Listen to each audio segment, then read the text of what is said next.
नमस्कार। Hello doctor के इस नए एपिसोड में एक बार फिर आपका स्वागत है। हम सब लोग जो भी क्रिया करते हैं, चाहे सोते हैं, चाहे जागते हैं, चाहे चलते हैं या बैठते हैं, कुछ लिखते हैं, कुछ कल्पना करते हैं, कुछ करते हैं या नहीं करते हैं, सब फैसला दिमाग के हवाले से होता है।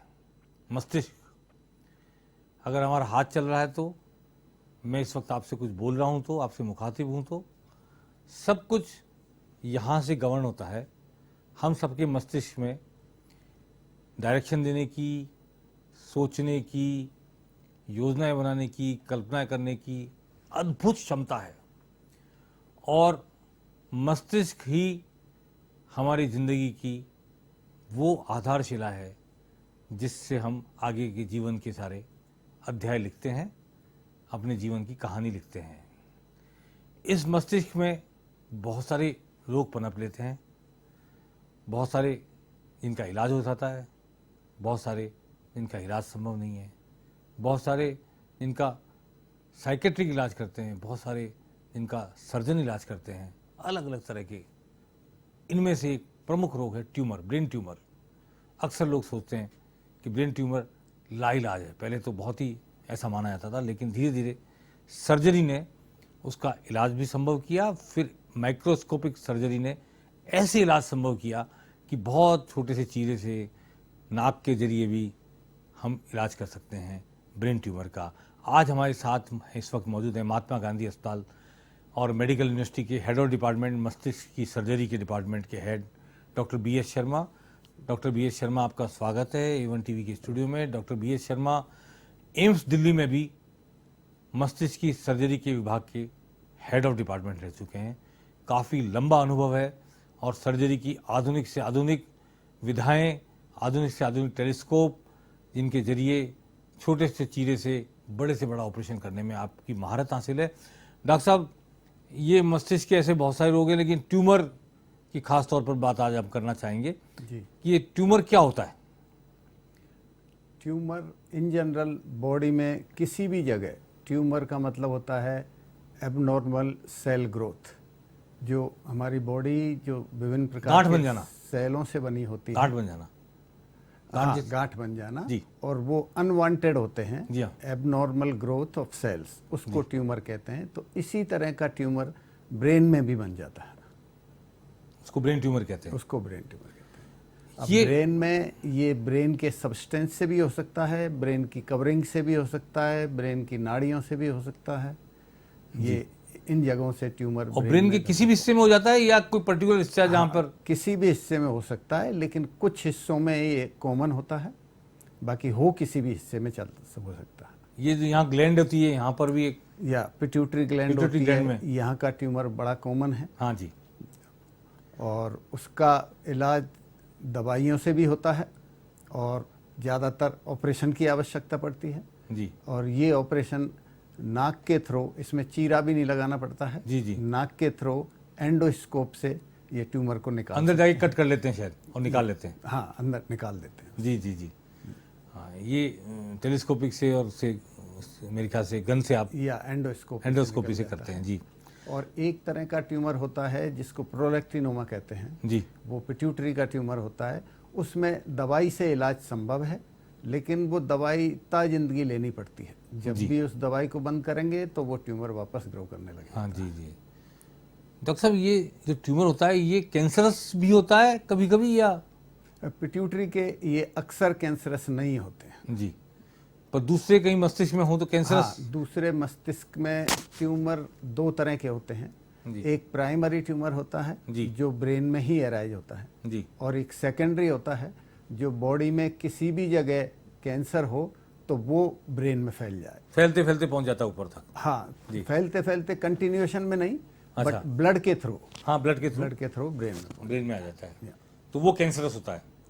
वो तो कैंसर होता ही है, कैंसर की वजह से होता है ना। जो कैंसर होता है वो ही फैल सकता है शरीर के दूसरे हिस्से। जी जी, और वैसा जो कैंसर जो नॉन कैंसरस होता है वो नहीं फैलता है, वो अपनी जगह वो पे अपनी जगह रहता है। बढ़ता बढ़ता वो वहाँ के आसपास के एरिया को दबाता रहे तो उसके दबाने की वजह से जो कुछ परेशानी हो सकती है वो मरीज को होती है, लेकिन वो ऐसे फैलता नहीं है दूर जाके। कैसे पता लगे कि आपको ये हो गया, ट्यूमर हो गया दिमाग में? क्या इसके सिम्टम्स क्या हैं? कैसे? इसके कई लक्षण होते हैं, सिम्टम्स होते हैं, और वो 2-3 चीज़ों पे अक्सर डिपेंड करते हैं। एक तो वो ब्रेन के किस हिस्से में है, इस पे डिपेंड करता है, क्योंकि हमारे ब्रेन में हर हिस्से का अलग अलग काम है जी। तो जिस हिस्से में ट्यूमर होता है उसी हिस्से का काम इफेक्ट होता है। तो एक तो निर्भर करता है कि ब्रेन के किस हिस्से में ट्यूमर है, और दूसरा वो मैलिग्नेंट है या बेनाइन है। तो बेनाइन से मेरा मतलब वही कि जो एक ही जगह रहता है, नॉन कैंसरस, और मैलिग्नेंट से मतलब होता है कैंसर। तो कैंसरस होता है वो बहुत जल्दी हो जाता है, पैदा होता है, और वो जल्दी ही बढ़ता है, और वो आसपास के एरिया को जल्दी इन्वॉल्व कर लेता है जी। जबकि बेनाइन जो होता है वो धीरे धीरे उन एरियाज को दबाव करता है, उसकी वजह से सिम्टम्स करता है। तो ये जो ट्यूमर होता है डॉक्टर साहब, इसकी वजह से कई बार मैंने सुना कि किसी का हाथ रह जाता है, हाँ, किसी के पैर रह जाते हैं, ऐसी हाँ, जगह ट्यूमर होता है जहाँ से हाथ पैर की आपकी एक्टिविटी गवर्न हो रही होती है, तो वहाँ दबाव डाल के वो उन संवेदनशील नसों को या जो मैसेज देने वाली जो होती हैं उनको, कोशिकाओं को, उनको दबा देता है, तो किसी को पैरालाइज हो जाता है जी, किसी को कुछ और हो जाता है। तो हमारा जो ब्रेन है वो मेनली 2 हेमिस्फीयर होते हैं इसके, राइट और लेफ्ट जी। तो जो राइट हैंड हमारा है वो लेफ्ट साइड से गवर्न होता है, और लेफ्ट हैंड राइट साइड से गवर्न होता है जी। और लेफ्ट साइड में ही स्पीच एरिया होता है। अक्सर लोगों में लेफ्ट साइड में स्पीच एरिया यानी जो बोलने की शक्ति होती है वो होती है। तो जिस किसी भी मरीज में ये ट्यूमर अगर इस एरिया में हो जाए, लेफ्ट साइड में हो जाए, ये एरिया जो ब्रेन का एरिया जो स्पीच का या हाथ पैरों के फंक्शन को गवर्न करता है जी, और वो अक्सर ये बीच में पैराइटल रीजन में होता है, फ्रंटल रीजन में होता है।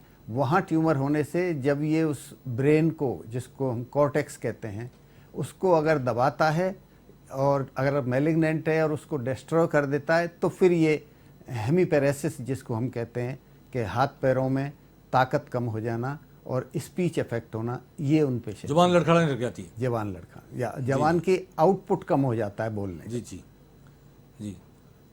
डॉक्टर साहब, ये जो ट्यूमर है, आपने पिट्यूटरी ग्लैंड का ट्यूमर बताया कि उस नाक से हो जाएगा, बाकी ट्यूमर के लिए क्या पूरा ब्रेन खोलना पड़ेगा या कोई और इलाज का तरीका भी है दूसरा? हाँ, नहीं पूरा नहीं।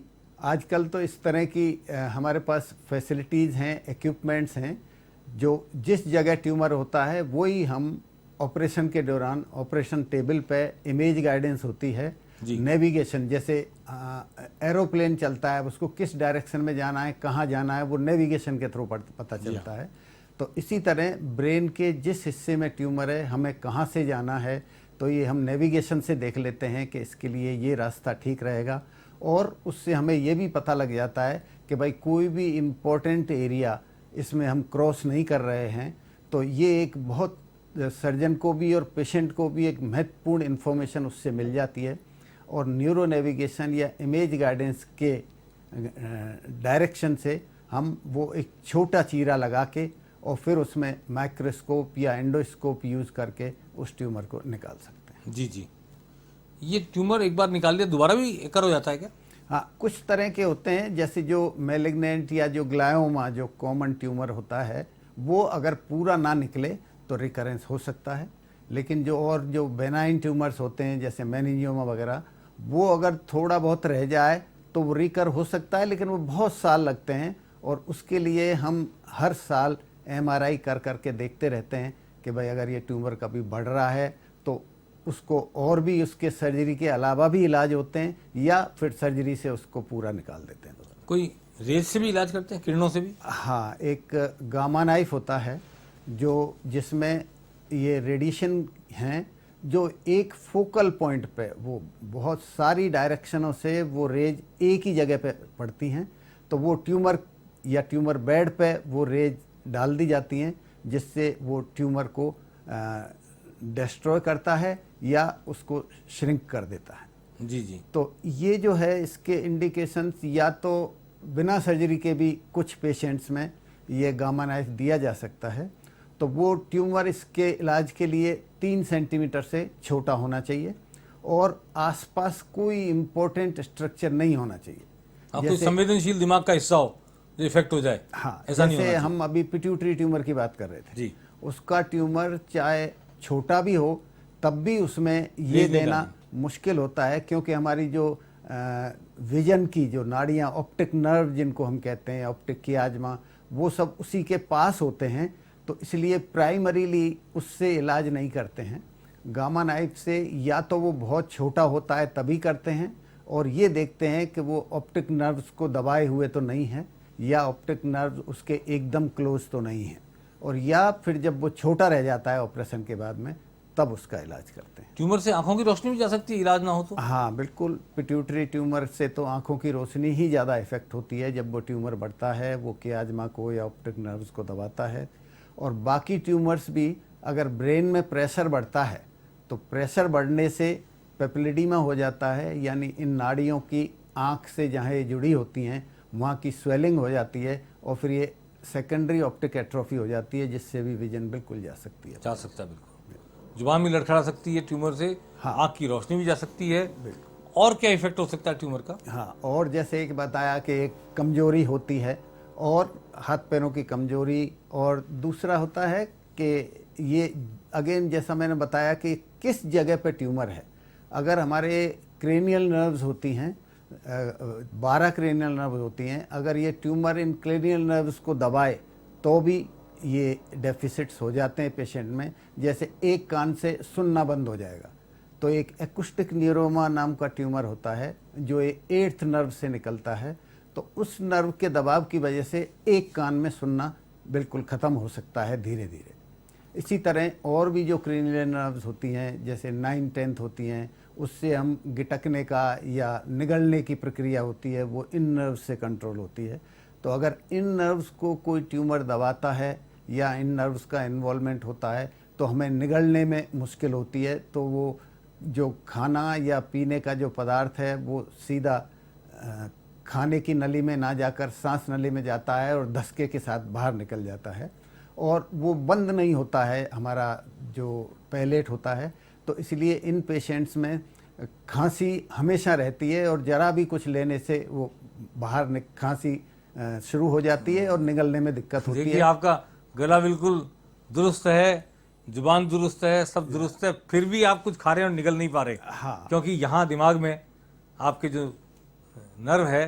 डॉक्टर साहब, और क्या क्या सिम्टम होते हैं दिमाग के ट्यूमर के? हाँ, दिमाग के ट्यूमर के एक बहुत इम्पोर्टेंट सिम्टम होता है सिर दर्द जी। लेकिन हर छोटे मोटे या हर आम सिर दर्द को ब्रेन ट्यूमर नहीं समझ लेना चाहिए जी। जो सिर दर्द ट्यूमर की वजह से होता है वो अक्सर सामने वाले हिस्से में होता है और सुबह के टाइम ज़्यादा होता है, और इसके साथ वोमिटिंग होती हैं, और जब वोमिटिंग हो जाती है उसके बाद मरीज़ को राहत महसूस होती है।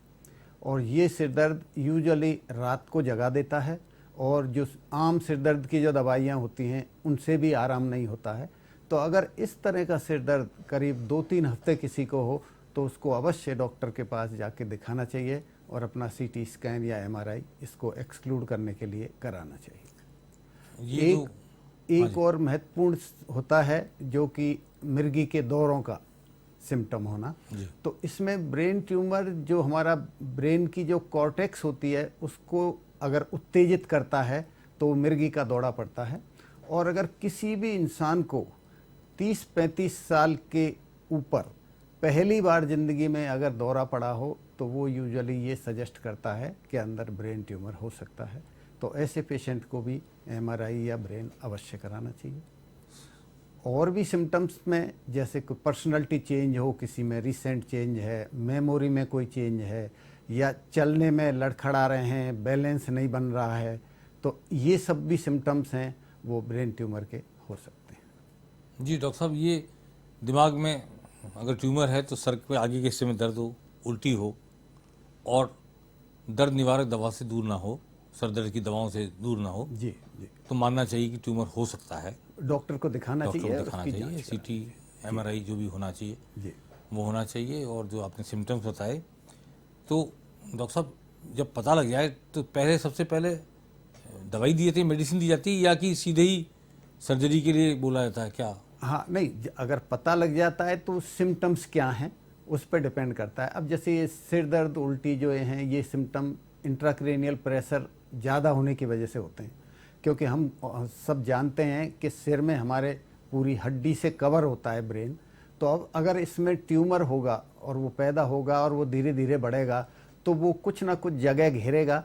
अब वो जगह ब्रेन के एक्सपेंस पे ही होगी, तो उसकी वजह से प्रेशर बढ़ेगा और उस प्रेशर बढ़ने से ये तकलीफ़ होती है। तो ऐसे पेशेंट को जब सिम्टम्स होते हैं तो पहले इस प्रेशर को कम करने की दवाई दी जाती हैं, जिससे कि हम इनको डीकंजेस्टेंट्स कहते हैं, ताकि उससे उनका जो इंट्राक्रेनियल प्रेशर है वो कम हो, वो दवाई दी जाती है। और एक बहुत इम्पॉर्टेंट होती है दौरे को रोकने वाली गोली। चाहे पेशेंट में दौरा ना भी हो, लेकिन इस तरह के पेशेंट में जिसमें ऊपर की तरफ सेरिब्रम के एरिया में अगर ट्यूमर है तो दौरा कभी भी पड़ सकता है, और ऐसे पेशेंट में दौरा पड़ना ज़्यादा खतरनाक होता है। तो इसलिए दौरे को रोकने वाली दवा भी हम मरीजों को अक्सर शुरू कर देते हैं, क्योंकि इस पेशेंट का आगे सर्जरी होती है, उसमें भी उससे पहले दौरे की दवा मिलने से सर्जरी में और ऑपरेशन के बाद में दौरा नहीं होने की स्थिति हो जाती है। इससे ट्यूमर से बीपी और शुगर जैसी बीमारियों का कोई फर्क पड़ता है? हाँ, फ़र्क वैसे डायरेक्ट तो इनसे नहीं पड़ता है, लेकिन ये अगर किसी पेशेंट में हो तो उनको पहले इन सबको कंट्रोल करके ही फिर सर्जरी कर पाएंगे इलाज आप, करना उसके होता पहले है, तो सर्जरी नहीं कर सकते।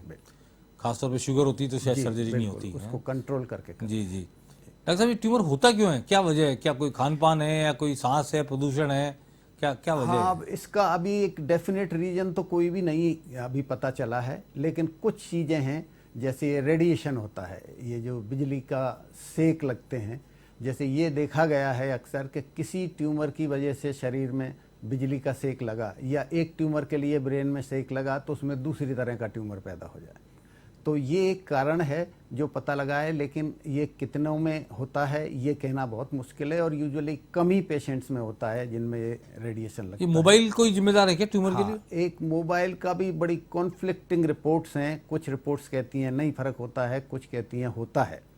तो इन सब के हम उसमें ना जाके डिस्कशन में एक ये चीज़ बड़ी एडविजेबल है कि जब भी आप फ़ोन यूज़ करें वो कम से कम आपके कान से, शरीर से 3 सेंटीमीटर दूर रहे, उसको एकदम सटा के लगा के ना बात करें। बहुत सारे लोग तो कान से चिपका के ही बात करते हैं।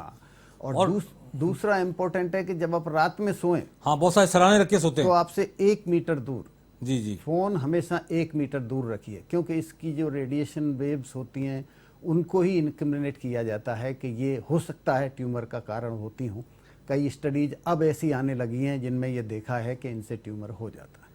डॉक्टर साहब, ये जो रेडिएशन के टावर लगते हैं, इनके मोबाइल के टावर, हाँ, वो भी एक कारण हो सकता है, लेकिन अभी इस तरह की पर्टिकुलर स्पेसिफिक रिपोर्ट्स नहीं हैं। लेकिन जब हम ये पता लगा है कि रेडियो फ्रीक्वेंसी की वजह से हो सकते हैं, तो उन टावरों में तो बहुत ज़्यादा रेडियो फ्रीक्वेंसी होती है जी, तो वो एक कारण हो सकता है। हो सकते हैं, मतलब अवॉइड करना चाहिए कि आप अवॉइड करना चाहिए। मोबाइल की टावर उसके नीचे सो, बिल्कुल, या उसके नीचे रहो, नहीं होना चाहिए, अवॉइड करना चाहिए। मोबाइल को 1 मीटर दूर रख के सोना चाहिए, सर के पास तो बिल्कुल नहीं रखना चाहिए। ये एहतियात के तौर पर, ये सावधानी रखने में कोई नुकसान नहीं है। और 3 सेंटीमीटर दूर रख के सुनना चाहिए, 3 सेंटीमीटर दूर। और कोई कंप्यूटर पे बहुत ज़्यादा काम करने से या कुछ और कोई नहीं, उसका अभी कोई एविडेंस नहीं है।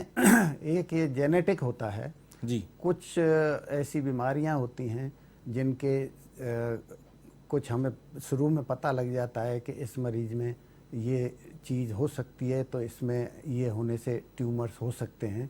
जैसे एक वोन हिप्पन लिंडॉस डिजीज होती है, न्यूरोफाइब्रोमेटोसिस होती है, तो ये जेनेटिक भी ये पास हो सकती हैं, इन द सेंस कि अगर किसी फैमिली में किसी को ट्यूमर हुआ हो तो उस फैमिली के लोगों को और के कंपैरिजन में ट्यूमर होने की रेट ज़्यादा होती है।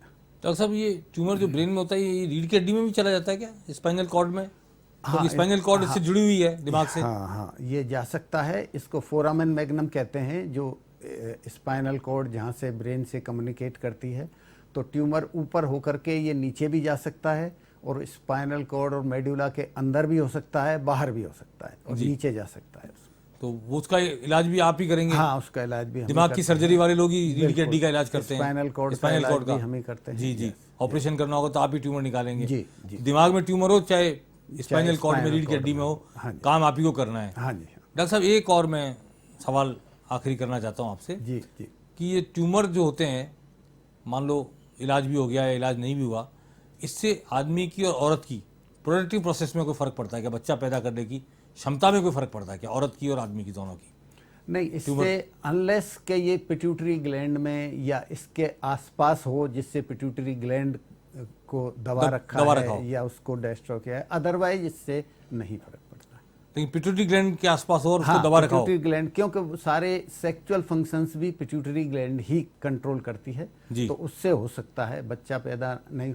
ये एक्चुअली जो ये प्रोलैक्टिनोमा होता है, इसमें पहला सिम्टम ही औरतों में ये होता है कि मंथली नहीं आ रहा है, एमनोरिया है, और आंचड़ से मिल्क निकलता रहता है, बिना प्रेगनेंसी के भी अपने आप निकलता रहता है। अच्छा, बड़ा इंपॉर्टेंट बताया आपने। एमनोरिया गैलेक्टोरिया सिंड्रोम कहते हैं, और वो प्रोलैक्टिनोमा की वजह से होता है, जिसका दवाई से इलाज संभव है। जी जी। तो और इसी तरह मेल्स में जो अगर पिट्यूटरी ट्यूमर होता है तो उसमें लॉस ऑफ लिबिडो एक बहुत इंपॉर्टेंट सिम्टम होता है, यानी शुक्राणु खत्म हो जाते हैं? नहीं, जिसमें उसका सेक्स करने की क्षमता और इच्छा कम हो जाती है। अच्छा, जी लॉस जी। Of libido. हाँ, बहुत सारे लोगों में जो एक कहते हैं नपुंसकता आ गई, पहले नहीं थी लेकिन बाद में आ गई, तो उसमें कारण ये भी हो सकता है, एक कारण ये भी हो सकता है कि आपकी पिट्यूटरी ग्लैंड के आसपास ट्यूमर हो और वो ट्यूमर ने ग्लैंड के उस हिस्से को दबा रखा हो जो आपके भीतर इच्छा पैदा करती है, क्षमता पैदा करती है। तो ये सारे प्रभाव भी थे, सिम्टम्स भी थे, इलाज भी थे। डॉक्टर साहब, कोई ऐसा ट्यूमर है जिसका इलाज नहीं हो सकता, लाइलाज है, कोई है क्या? नहीं, किसी पर्टिकुलर जगह तो नहीं कहेंगे। हाँ, एक कोई बहुत ब्रेन के एकदम सेंटर में ट्यूमर हो, जिसको कपाल कहते हैं? नहीं, एकदम जो डीप सीटेड ब्रेन में सेंटर में ट्यूमर हो और वो मैलिग्नेंट हो, तो और वहां तक आप पहुंच नहीं सकते हो? हाँ, नहीं, पहुंच तो हर जगह सकते हैं। अच्छा। लेकिन अगर वो इतना मैलिग्नेंट है कि उसको हम निकालें और वो 1-2 महीने बाद फिर हो जाए वापस, तो हाँ, क्योंकि मैलिग्नेंट में तो कैंसर वाले में तो ये होती ही बात कि अगर पूरा साफ नहीं हुआ तो वापस से एकर करता है, वापस दोबारा हो जाता है। तो लाइलाज तो नहीं कहेंगे, लेकिन उसका कंट्रोल डिफिकल्ट हो जाता है जी। आजकल लाइलाज कोई भी चीज़, कोई भी ट्यूमर नहीं है, हर ब्रेन के हर हिस्से में पहुंचा जा सकता है। हो सकता है वो पूरा ना निकले, लेकिन जितना भी निकले उसके बाद और एडजंक्ट थेरेपी होती हैं, जैसे रेडियोथेरेपी है, कीमोथेरेपी है, उनसे देके कंट्रोल किया जा सकता है। हालांकि अगर बहुत मैलिग्नेंट ट्यूमर होगा तो ज़्यादा दिन कंट्रोल नहीं चलेगा, क्योंकि वो फिर आ जाएगा, बट इलाज तो हो ही सकता है। हाँ, पर वहाँ तो आप रेज से भी नहीं करा सकते, गामा रेज से भी, क्योंकि वो फिर दिमाग को इफेक्ट करेंगी। हाँ, नहीं, गामा रेज खाली उसके लिए होती हैं कि वो छोटा ट्यूमर हो, पिन पॉइंटेड यहाँ काम कर सकें आप, है ना जी। उसकी जगह फिर रेडियोथेरेपी होती है, और जो ट्यूमर होते हैं उनमें रेडियोथेरेपी से होता है जी।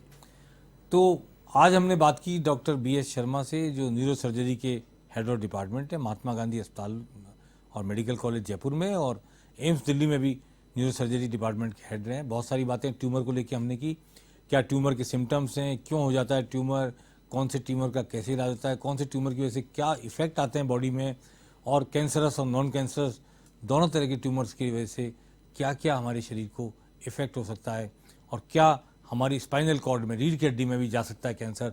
इन समस्त बातों से मैं समझता हूँ आज हमारे दर्शकों को काफ़ी जानकारी मिली होगी, काफ़ी लाभ हुआ होगा, और भविष्य में आप जब भी ये सिम्टम्स देखें, सर का दर्द और दूसरी जो बातें, उल्टी साथ में, और दूसरे जो भी सिम्टम्स बताए गए, या महिलाओं में बिना प्रेगनेंसी के दूध आना, बहुत सारी बातें जो डॉक्टर साहब ने कही है, इन सब बातों पे नज़र रखें। अगर ऐसी कोई हैपनिंग है हमारी लाइफ में, हमको इमीडिएटली किसी न किसी न्यूरो सर्जन को दिखाना चाहिए, और जो भी जांच होती है वो करानी चाहिए, ताकि हम टाइमली उस कि कैंसरस होने का, नॉन कैंसरस होने का पता लगा सकें, और नॉन कैंसरस है तो उस तरह से इलाज कराएं, कैंसर है तो उस तरह से इलाज कराएं। डॉक्टर BS शर्मा हमारे स्टूडियो में आए, इतनी सारी जानकारी हमारे दर्शकों को दी, बहुत ही ज्ञानवर्धक जानकारी, और निश्चित तौर पर हमारे जीवन से जुड़ी, हमारी लाइफ से जुड़ी जानकारी, मस्तिष्क से जुड़ी जानकारी, इसके लिए आपका बहुत बहुत शुक्रिया।